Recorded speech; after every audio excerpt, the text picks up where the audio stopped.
Welcome back to the channel, guys. Today we have an exciting one, the long-awaited NISMO GTR. I went with the 2024 in specific, but today we're going to go ahead, slap some upgrades on this thing, get her hooking and booking down the drag strip with a proper tune, and I mean, just look at this thing. This is just factory paint. The windows aren't even tinted. We don't have stickers. We didn't paint the calipers, the wheels, tires. We didn't do anything. We just turned this thing into an absolute rocket ship, and today I'm going to run you down on all the modifications paired with our tuning setup so you too can have one of the fastest NISMO GTRs in the game. We did of course stick with all-wheel drive with this car because rear-wheel drive and drag racing in this game, especially on a sim setup with everything turned off, it's hard to launch, man. It is really hard to hook and book. The all-wheel drive is definitely how I like to configure most of my competitive cars. We do rear-wheel drive tunes, but with the GTR today in specific, we're going to keep it as is from the factory, all-wheel drive, and turn this thing into an absolute weapon. So without further ado, let's go ahead and jump right into this. Before we go into any tuning, let's take a peek at everything on it. So right off the gate, we have the stock engine. No drivetrain swaps because this car is all-wheel drive from the factory, and of course no wide body kits because, well, it's just more drag and we want least as possible.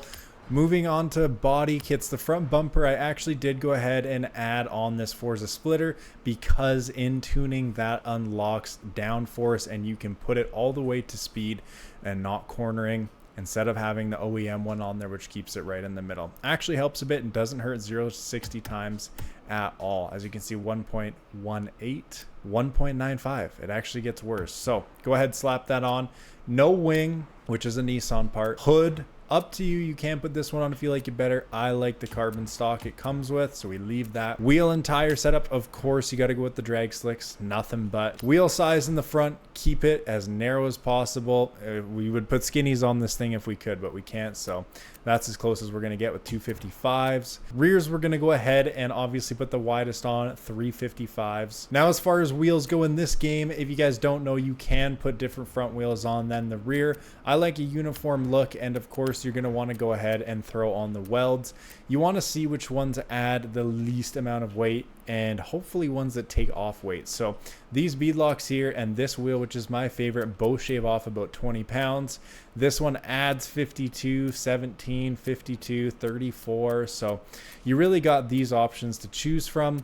I really wish these were a part of it because these look sick. The vectors I really like, but adding weight doesn't make any sense, especially with the drag wheel. I don't know what Forza's doing there, but you basically get an option from beads or these. We want to leave the factory rim size because we want as much sidewall for the tires to wrinkle and bite into the concrete as much as they can. Go ahead and increase the track width. You don't have to. This is kind of a personal preference. It's really only for handling and whatnot, but I don't know why you'd like sunken tires more than flush, so go ahead and max that out. Moving on to the drivetrain now, we of course have a race transmission. You could do a 4-speed as well, since with a quarter mile you only want to row through 4 gears most. Some cars even 3. This car in particular, 4 gears you need. If you want to run half miles or take this thing on the highway, you're going to want a race transmission, 7, 8, 9. That's up to you. I am on a sim wheel with a shifter that only has 6 gears, so unless I'm doing pure quarter mile build, I always put in a 6-speed transmission. Race, of course. Differential doesn't really matter, to be honest. Pick one and install it. I put a rally diff in this one. Performance and handling, always, I can't stress this enough. It's crazy how many of you guys still tell me that you don't run rally suspension. For drag cars, I don't care if it's all-wheel, I don't care if it's rear wheel, you need rally suspension. Helps the weight transfer. You get way more tuning, adjustability from dampening, softness, stiffness, rebound, all that with the rally. You have to put rally on your drag builds, guys. Max out the front and rear anti-roll bars because we're going to mess with that. All-wheel drive, don't need a cage like you do in some rear-wheel drive cars for that extra weight to bite down on the weight transfer, so leave that off. And full weight reduction again because it's all-wheel drive. Now heading into the good stuff, I'm not going to go through every single one of these, so just take my word for it. Every last single one of these is fully maxed out. I strongly urge you, even if you don't like the popcorn tunes, which I personally don't like either, you put the anti-lag turbos on. What these do over the other turbo setups in this game is they optimize full boost pressure when you're on the chip, i.e. launch control. Other turbos don't seem to give you full boost. So if you want full boost off the line, especially all-wheel drive build, make sure, even if you don't like the sound of the popcorn tune, I know, I don't love it, put on the damn anti-lag turbos. It'll help with that launch. Everything else maxed out. That is going to leave us with 1101 horsepower, 841 foot-pounds of torque, 2,700 pound weight, 54% front bias, and a 0.41 horsepower to pound ratio with a displacement of 4,100. You can see our power and torque curves off to the right. And once that is all done, paint your car, do whatever you want. I left mine bone stock because the only thing I care about is going fast. Make it look pretty, do whatever you need to do. Go ahead, install everything right there.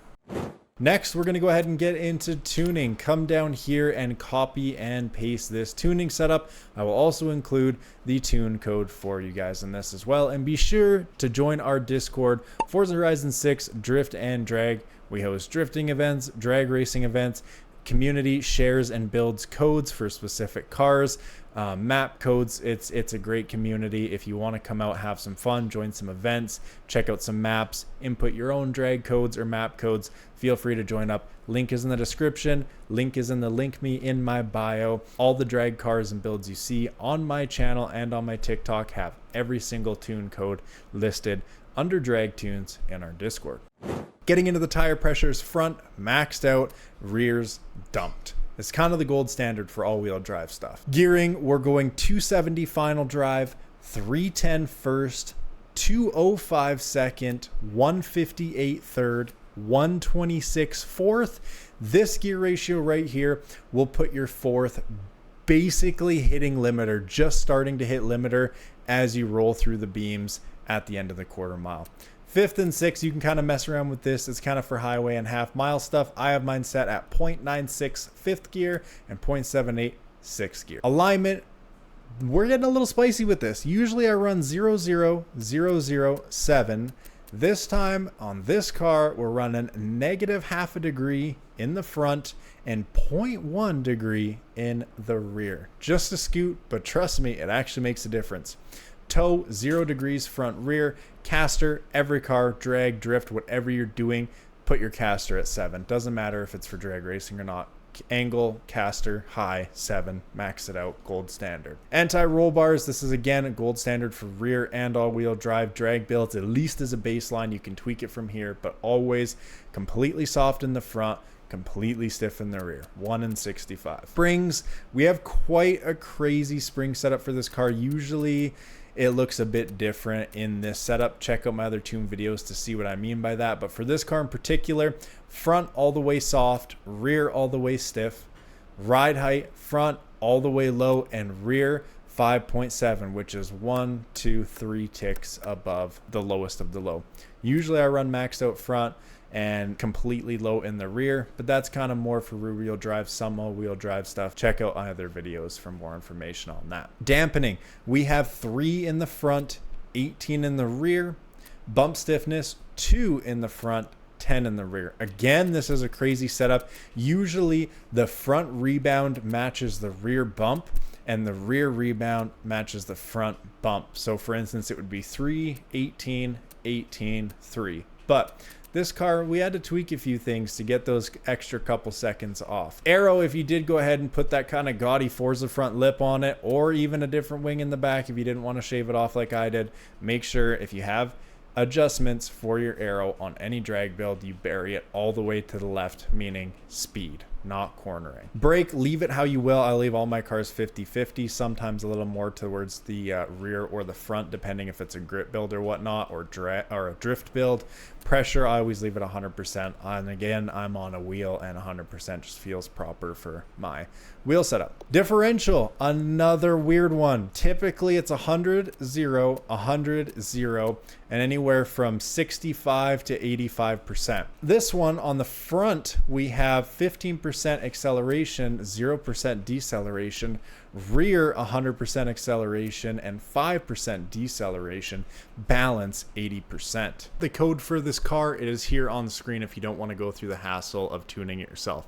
222-010-663. And now that we've got that all out of the way, let's head to the Irokawa drag strip. That's the quarter-mile one at the bottom of the map, and lay down a handful of runs, see what we can pull for a best time. If you guys don't know where the quarter-mile drag strip is, it's not the one here at the festival. Scroll all the way down, and right here we have the Irokawa quarter-mile drag strip. Let's see what our GTR is capable of here.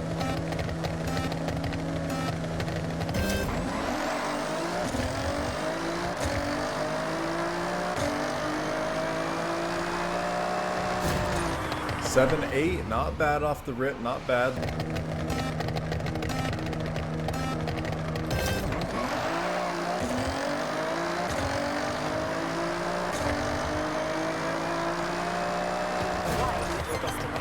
Yeah, consistent 7/8s, and it'll definitely get down in the 7/7s.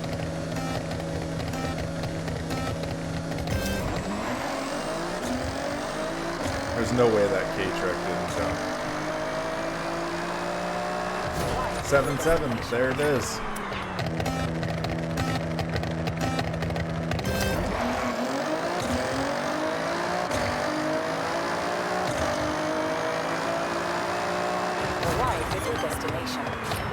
With picture perfect everything, this car will run 7/6s. Proof is in the Discord, so go ahead and join up. Again, link for the Discord is in the description of this video or in my bio on the channel. Take you to the link me. From there you can find the link to our Discord server. We post a ton of tunes and proof at how fast these cars have gone. So if you want to see more of the GTR and other cars, go ahead and join up, comment, like, subscribe for more Forza Horizon 6 videos. Until next time, boys, peace.